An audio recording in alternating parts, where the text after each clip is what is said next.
Hi guys, అందరికి కూడా good morning. ఇవాళ వీడియోలో ఏంటంటే పోస్ట్ ఆఫీస్ నుంచి అయితే జాబ్ నోటిఫికేషన్ అనేది అయితే రిలీజ్ కావడం అయితే జరిగింది. సో ఈ యొక్క పోస్ట్ ఆఫీస్లో మనకు రిలీజ్ అయింది వచ్చేసరికి ఇండియన్ పోస్ట్ పేమెంట్ బ్యాంక్ నుంచి అయితే జాబ్ అనేది అయితే రిలీజ్ కావడం అయితే జరిగింది. సో ఇవి వచ్చేసరికి ఆల్ ఓవర్ ఇండియా అయితే మనకైతే జాబ్స్ అనేది అయితే రిలీజ్ కావడం అయితే జరిగింది. సో ఇక్కడైతే చూడొచ్చు, engagement of Gramin Dak Sevak from department of post to Indian post payment bank as executive అండి. అంటే మనకేంటంటే ఈ యొక్క పోస్ట్ ఆఫీస్లో మనకి రిలీజ్ అయినటువంటి జాబ్ వచ్చేసరికి ఎగ్జిక్యూటివ్ జాబ్ అండి. సో ఇది వచ్చేసరికి ఇండియన్ పోస్ట్ పేమెంట్ బ్యాంక్ నుంచి అయితే రిలీజ్ కావడం అయితే జరిగింది. సో ఇవి వచ్చేసరికి మొత్తం ఎన్ని జాబ్స్ రిలీజ్ అయ్యాయి అండ్ ఇంపార్టెంట్ డేట్స్ ఏంటి అండ్ దానికి వచ్చేసరికి ఎంత ఫీజు ఏంటి అనేది అయితే చూద్దాము. ఎడ్యుకేషనల్ క్వాలిఫికేషన్ అన్నీ కూడా.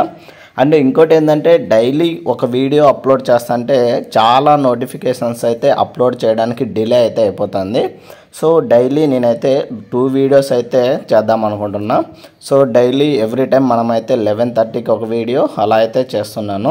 సో దానివల్ల ఏంటంటే చాలా నోటిఫికేషన్ వీడియోస్ అనేది అయితే పెండింగ్ పడిపోతున్నాయి. అందువల్ల ఏంటంటే డైలీ 2 వీడియోస్ చేస్తాను. ఒకటి వచ్చేసరికి 11:30 అలా, అండ్ సెకండ్ వీడియో వచ్చేసరికి ఈవినింగ్ 6 o'clock అలా రిలీజ్ అయ్యేటట్టు అయితే చేస్తాను ఇంకొక వీడియో వచ్చేసరికి.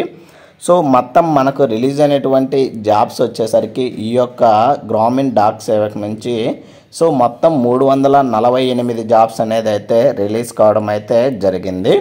So starting date online application వచ్చేసరికి 9వ తేదీ అక్టోబర్ 2025 స్టార్ట్ అయ్యి 29వ తేదీ అక్టోబర్ 2025 నాటికైతే ఎండ్ అయితే అవుతుంది. అండ్ అఫీషియల్ వెబ్సైట్ వచ్చేసరికి www.ippbonline.com అనే వెబ్సైట్లోకి వెళ్ళైతే మనమైతే అప్లై చేయాల్సింది అయితే ఉంటుంది. సో ఇది అఫీషియల్ వెబ్సైట్ అండి.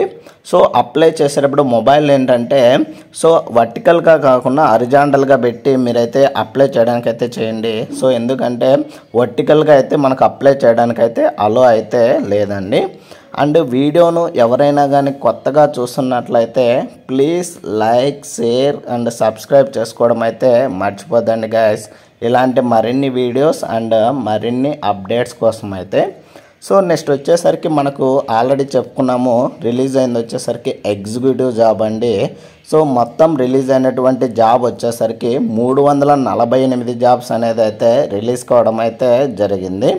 అండ్ ఇది వచ్చేసరికి GDS engaged with department of post as an 1st August 2025 అని అయితే ఇవ్వడం అయితే జరిగింది.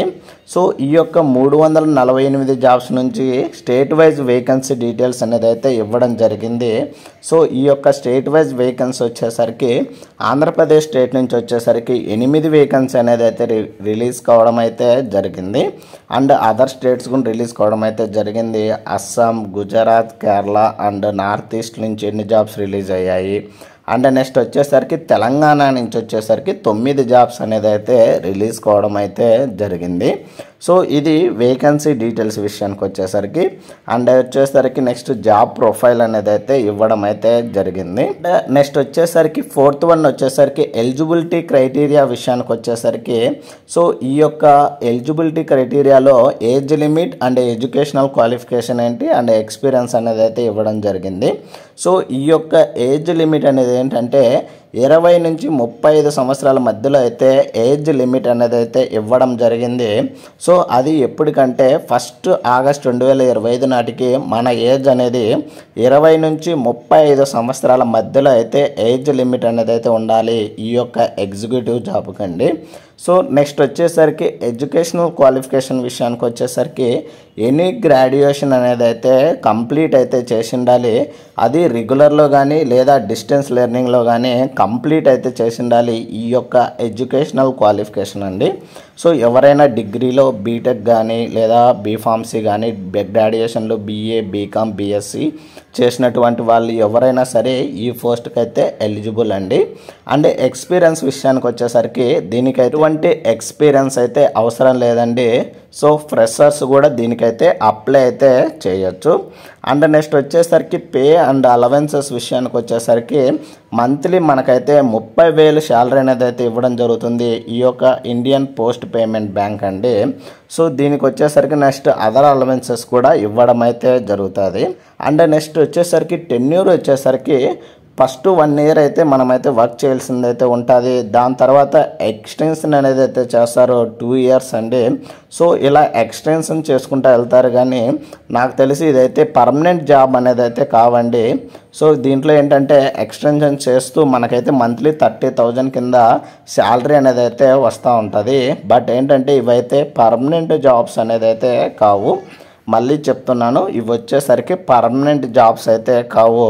సో ఇయర్ వైజ్ అయితే మనకైతే ఎక్స్టెన్షన్ చేసుకుంటూ అయితే వెళ్తారు. అండ్ నెక్స్ట్ వచ్చేసరికి సెలక్షన్ ప్రాసెస్ విషయానికి వచ్చేసరికి సో మనల్ని అయితే మెరిట్ బేస్ మీద అయితే సెలెక్ట్ చేయడం అయితే జరుగుతుంది. సో ఈ యొక్క గ్రాడ్యుయేషన్ క్వాలిఫికేషన్లో మెరిట్ బేస్ మీద అయితే మనల్ని అయితే సెలెక్ట్ చేయడం అయితే జరుగుతుంది. అండ్ నెక్స్ట్ వచ్చేసరికి అప్లికేషన్ ఫీజు విషయానికి వచ్చేసరికి so any caste SC ST and OBC and OC candidates and EWS candidates and mail candidates కూడా ప్రతి ఒక్కరు కూడా ఈ అప్లికేషన్ ఫీజు అనేటువంటి 750 రూపాయలు అయితే పేమెంట్ చేయాల్సింది అయితే ఉంటుంది. సో ఈ యొక్క 750 రూపాయలు అనేది నాన్ రీఫండబుల్ అని అయితే క్లియర్గా అయితే ఇవ్వడం అయితే జరిగింది. అండ్ లీవ్స్ కూడా యాజ్ పర్ ఇవ్వడం అయితే జరుగుతుందని అయితే చెప్తున్నారు. ఈ యొక్క పీడిఎఫ్ యొక్క లింక్ను అయితే నేనైతే కింద డిస్క్రిప్షన్లో ఇస్తాను, అక్కడికి వెళ్ళి అయితే చెక్ చేయండి గైస్. అండ్ ఇంకోటి ఏంటంటే ఈ యొక్క అఫీషియల్ వెబ్సైట్ సంబంధించి వెబ్సైట్ యొక్క లింక్ను కూడా కింద డిస్క్రిప్షన్లో అనేది అయితే ఇవ్వడం అయితే జరుగుతుంది. అండ్ నెక్స్ట్ వచ్చేసరికి ఇక్కడైతే మనకు కొంచెం జనరల్ ఇన్ఫర్మేషన్ అనేది అయితే ఇవ్వడం అయితే జరిగింది. సో మనకు నోటిఫికేషన్ ఆర్ అప్లికేషన్ ప్రాసెస్ సంబంధించి ఏదైనా క్వైరీస్ కానీ లేదా ఏదైనా డౌట్స్ ఉన్నట్లయితే వాళ్ళైతే మెయిల్ ఐడి అనేది అయితే ఇవ్వడం జరిగింది. సో ఈ యొక్క మెయిల్ ఐడి వచ్చేసరికి jobs.ippbonline.in అనే మెయిల్ ద్వారా అయితే వాళ్ళనైతే సంప్రదించి మన యొక్క డౌట్స్ అండ్ క్వైరీస్ని అయితే క్లారిఫై అయితే చేసుకోమని అయితే చెప్తున్నారు. అండ్ నెక్స్ట్ వచ్చేసరికి ఈ యొక్క స్టేట్ వైజ్ వేకెన్సీస్ రిలీజ్ అయ్యాయి కదా 348 జాబ్స్ అనేది. సో ఈ యొక్క స్టేట్ వైజ్లో మళ్ళీ ఎక్కడ డిస్టిక్ వైజ్ ఎక్కడ వేకెన్సీ ఉన్నాయనేది కూడా ఇవ్వడం జరిగింది. సో చిత్తూరు డిస్టిక్ నుంచి వచ్చేసరికి మన ఈ యొక్క ఆంధ్రప్రదేశ్లో వచ్చేసరికి చిత్తూరు, తిరుపతి, ఏలూరు, గూడూరు అండ్ నరసరావుపేట, నెల్లూరు, ఒంగోలు, విశాఖపట్నం నుంచి ఒక్కొక్క జాబ్స్ అనేది అయితే రిలీజ్ కావడం అయితే జరిగింది. అండ్ నెక్స్ట్ వచ్చేసరికి తెలంగాణ స్టేట్ నుంచి విషయానికి వచ్చేసరికి హనుమకొండ నుంచి ఒక జాబు, అండ్ నుంచి గాంధీ చౌక్ నుంచి వచ్చేసరికి ఒక జాబు, మహబూబాబాద్ నుంచి ఒక జాబు, నల్గొండ నుంచి ఒక జాబ్ రిలీజ్ కావడం జరిగింది. అండ్ నెక్స్ట్ వచ్చేసరికి పెద్దపల్లి నుంచి ఒక job, Siddipet and Sircilla and Vikarabad and next వచ్చేసరికి వనపర్తి నుంచి అయితే ఒక్కొక్క జాబ్ అనేది అయితే రిలీజ్ కావడం జరిగింది. సో మీరేంటంటే ఈ లొకేషన్ వల్లే అప్లై చేసుకోవాలా అంటే లేదండి, అలా ఏం లేదు. సో ఎవరైనా అయితే అప్లై అయితే చేయొచ్చు ఈ జాబ్కి వచ్చేసరికి. మీరేంటంటే జాబ్ వచ్చిన తర్వాత మీరైతే ఇక్కడ ఈ లొకేషన్లో అయితే వర్క్ చేయాల్సిందైతే ఉంటుంది. సో మీరైతే ఎక్కడి నుంచైనా నోటిఫికేషన్కి అయితే అప్లై చేసుకోవచ్చు. బట్ ఏంటంటే జాబ్ వచ్చిన తర్వాత మీరేంటంటే ఈ లొకేషన్స్లో అయితే వర్క్ చేయాల్సిందైతే ఉంటుంది. సో ఇది మనకు రిలీజ్ అయినటువంటి జాబ్స్లో అంటే స్టేట్ వైజు అండ్ డిస్టిక్ ఎక్కడ లొకేషన్ వైజు రిలీజ్ అయినటువంటి జాబ్ సంబంధించి డీటెయిల్స్ అయితే గాయస్. సో ఇది మనకు రిలీజ్ అయినటువంటి ఇండియన్ పోస్ట్ పేమెంట్ బ్యాంక్ నుంచి అయితే నోటిఫికేషన్ సంబంధించి అయితే ఫుల్ డీటెయిల్స్ అయితే గాయస్. సో ఇలాంటి మరిన్ని వీడియోస్ అండ్ మరిన్ని అప్డేట్స్ కోసం అయితే please like, share and subscribe చేసుకోవడం అయితే మర్చిపోద్దండి guys. Thank you for watching.